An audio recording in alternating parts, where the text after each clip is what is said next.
Quant quant quant. जी हाँ, मैं बात कर रहा हूं दोस्तों क्वांट स्मॉल कैप फंड की।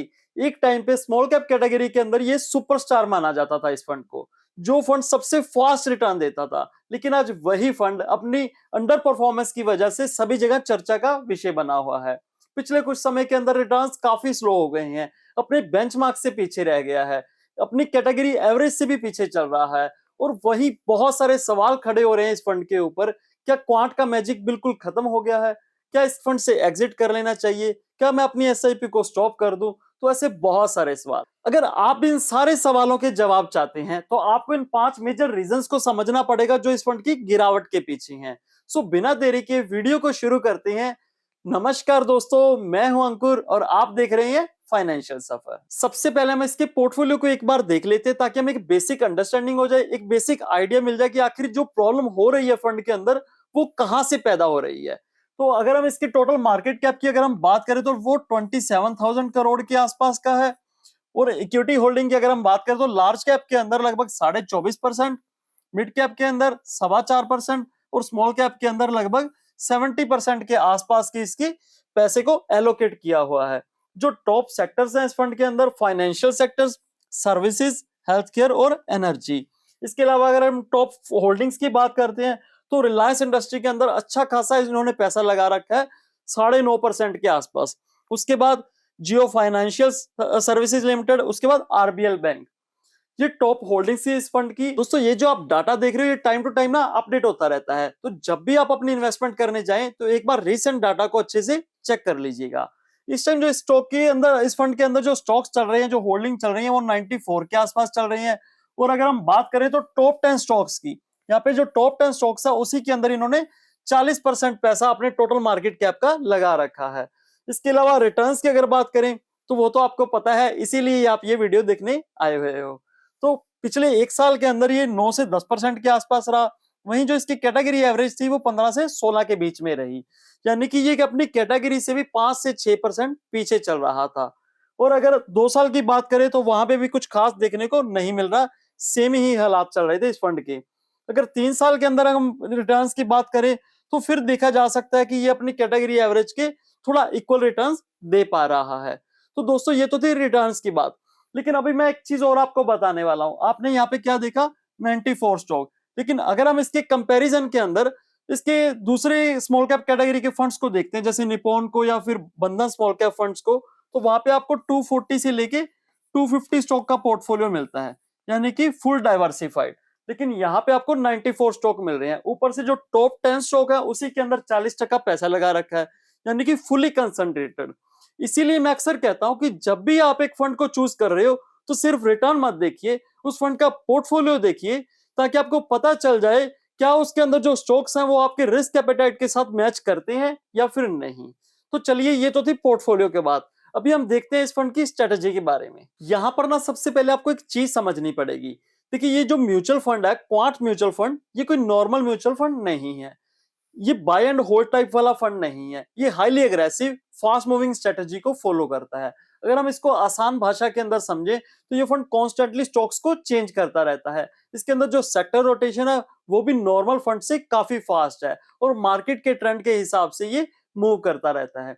यही फंड की सबसे बड़ी ताकत हुआ करती थी। लेकिन आज जब मार्केट करेक्शन का टाइम चल रहा है, मार्केट साइडवेज चल रहा है, यही ताकत इसकी सबसे बड़ी कमजोरी भी बन गई है। दोस्तों आपको इस एक पिक्चर से क्लियरली पता चल रहा होगा कि क्वांट स्मॉल कैप फंड की गिरावट के पीछे कोई एक रीजन नहीं है, बल्कि 5 बड़े फैक्टर ने मिलकर इसकी परफॉर्मेंस पे इंपैक्ट किया है। चलिए सब कुछ हम ना एक एक करके समझते हैं। सबसे जो पहला रीजन है वो है स्ट्रेटजी और मार्केट का मिसमैच होना। देखिए, जो क्वांट है वो ऑफिशियल तौर पे ना वीएलआरटी फ्रेमवर्क को यूज करता है। वीएलआरटी जो वैल्यूएशन, लिक्विडिटी, रिस्क और टाइमिंग के बेस पे स्टॉक सिलेक्ट करता है अपने पोर्टफोलियो के लिए। देखिए, ये जो फ्रेमवर्क है वो मार्केट के ट्रेंड के हिसाब से थोड़ा फास्ट चेंज करता है। इसीलिए जो इसका बिहेवियर है वो थोड़ा ना मोमेंटम जैसा लगता है। जब मार्केट क्लियरली एक डायरेक्शन के अंदर होती है तब तो ये स्ट्रेटजी रॉकेट बन जाती है। लेकिन जब मार्केट साइडवेज होती है या फिर वोलेटिलिटी हाई होती है तो यही डायनामिक स्ट्रेटजी आपको शॉर्ट टर्म के अंदर थोड़ा स्ट्रगल करती हुई नजर आएगी। अभी जो फेज चल रहा है इस फंड के अंदर, एग्जैक्टली यही फेज चल रहा है। दूसरा रीजन है हाई पोर्टफोलियो चर्निंग। यानी कि ये जो स्टॉक को फास्ट फास्ट चेंज करता है, उसकी वजह से इसका जो पोर्टफोलियो टर्नओवर रेशियो है वो काफी ज्यादा हो जाता है।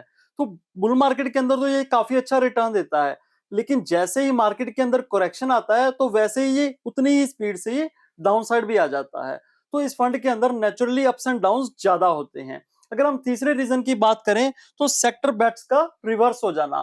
देखिए पास्ट के अंदर ना एनर्जी, पीएसयू और काफी सारे सेक्टर्स ने इनको काफी अच्छे रिटर्न दिलाए हैं, लेकिन जब इन्हीं सेक्टर में अंदर करेक्शन आया तो परफॉर्मेंस शार्पली गिर गई। तो हाई कन्विक्शन बेट्स का यही रिस्क होता है, देंगे तो छप्पर फाड़ के देंगे, नहीं तो आपको यहाँ पे सफर करना ही पड़ेगा। फोर्थ रीजन है इस फंड के साइज का काफी बड़ा हो जाना। देखिए जब फंड छोटा होता है ना तो किसी भी स्टॉक के अंदर फास्ट एंट्री और फास्ट एग्जिट पॉसिबल होता है, लेकिन जैसे जैसे फंड बड़ा होता जाता है, यहाँ पे हम बात कर रहे हैं इस फंड के अंदर अभी मैनेज हो रहे हैं 27,000 करोड़ रुपए।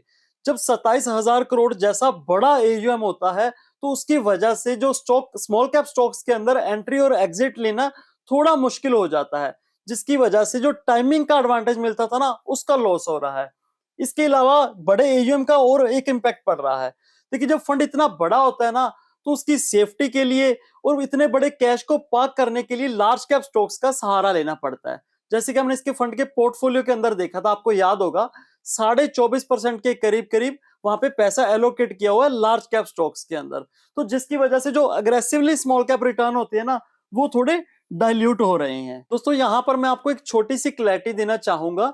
जो सेबी ने 2024 के अंदर इन्वेस्टिगेशन की थी इस फंड के ऊपर, वो फंड की गिरावट का डायरेक्ट या फिर लॉन्ग टर्म रीजन नहीं थी। उसका जो इम्पैक्ट था वो सिर्फ शॉर्ट टर्म के लिए था, सेंटिमेंट तक ही लिमिटेड था, जब मार्केट में थोड़ी अनसर्टेनिटी थी।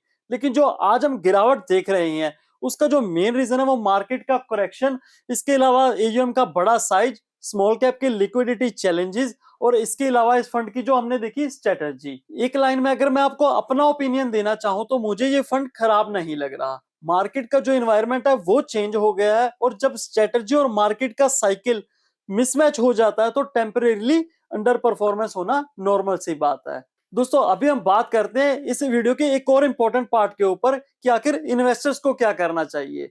बहुत सारे इन्वेस्टर्स कंफ्यूज हैं, बने रहें या फिर निकल जाए। देखिए इसको बताने से पहले मैं आपको ये बताना चाहूंगा कि ये मेरा पर्सनल पॉइंट ऑफ व्यू है। मैं आपको किसी भी तरह की कोई रिकमेंडेशन नहीं दे रहा, सिर्फ एज अ एजुकेशन पर्पज से आपको इन 4 केसेस के जरिए समझा रहा हूं। सबसे पहले केस के अंदर अगर आप इस तरह के इन्वेस्टर है, लंबे समय के लिए इस फंड के अंदर निवेश कर रहे हैं 7 से 8 साल के लिए, तो देखिए शांति रखिए और बने रहिए। इन फ्यूचर भी आपको इस सिचुएशन का सामना करना पड़ सकता है, क्योंकि स्मॉल कैप फंड्स के अंदर जो अप्स एंड डाउन्स है वो नेचुरली ज्यादा होते हैं। सेकेंडली अगर आप लो रिस्क इन्वेस्टर हैं, आप वोलेटिलिटी को टॉलरेट नहीं कर सकते, आप अपने पोर्टफोलियो को रेड कलर के अंदर नहीं देख सकते, तो आप यहां से निकलने का सोच सकते हैं। जो थर्ड सिचुएशन है, देखिए अगर आपके पोर्टफोलियो के अंदर जो स्मॉल कैप फंड्स का एक्सपोजर है वो 60-70% तक पहुंच गया है, तो प्लीज इसे मैं कहूंगा कि आप डाइवर्सिफाई कीजिए, क्योंकि ग्रेजुअली डाइवर्सिफाई करना जरूरी होता है।